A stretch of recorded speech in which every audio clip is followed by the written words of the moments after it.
A yellow school bus vanishes from a rural road. By nightfall, 26 children and their driver are forced into a buried moving trailer. Hot air, little water, a roof weighted with dirt and batteries. 16 hours later, the victims free themselves and walk into the sunlight.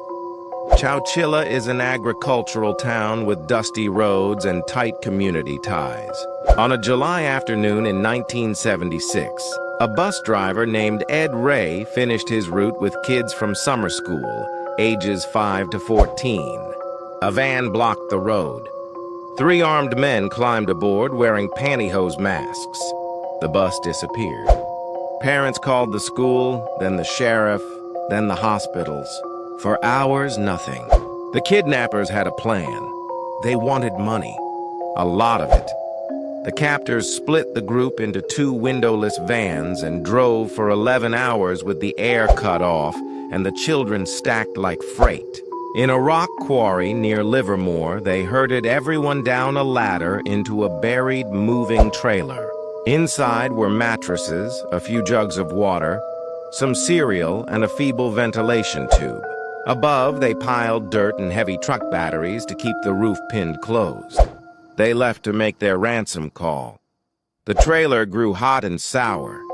The youngest children cried and called for their mothers. Ed Ray and the older kids listened to the ceiling. Dirt sifted through seams. Hours passed and no one came back. The kidnappers could not get a line through to demand the money. Phone lines were jammed by the nationwide search and a flood of calls. Underground, the victims realized no one might find them in time. Ed and the older boys began to work the problem. They stacked mattresses to the roof. They pried at the plywood with a rough bore. The wood shifted. Dirt poured in. They braced the space with timbers to keep the roof from collapsing on their heads. They pushed again, creating a gap big enough for a body. Ed and one boy hauled themselves into the narrow cavity and clawed up through dirt to daylight. Ed Ray and the older kids pulled the others up one by one, forming a chain at the lip of the trailer and up the ladder. Blinking in the sun, they moved as a group across the quarry. They reached the office, shocked the workers, and raised the alarm. The escape was over before the kidnappers could place a formal ransom demand.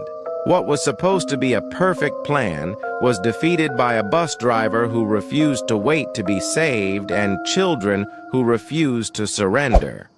The 3 kidnappers were tracked and arrested within weeks. They were from wealthy families and had access to the quarry. Their motive was greed, nothing more complicated than that. The courts handed down life sentences. Appeals and parole hearings would come years later, but the memory of that day followed them into every room. Every child survived. But survival leaves marks, nightmares, claustrophobia, a lifelong urge to sit near the exit. Families learned that heroism can be messy and scared and brilliant all at once. Ed Ray became a folk hero in town. At parades, he rode not as a celebrity, but as a reminder of steadiness under pressure. The case influenced school safety protocols, radio check routines, and crisis training across the country. It taught officials that victims are not only people to be rescued. Sometimes they are the rescuers. Picture the first breath of outside air. Picture a small hand reaching back down the ladder for another small hand. That is Chowchilla. A crime designed to bury children alive ended with those same children standing in the sun, dusty and triumphant. When fear tells you to wait, remember that trailer and the people inside who decided to move.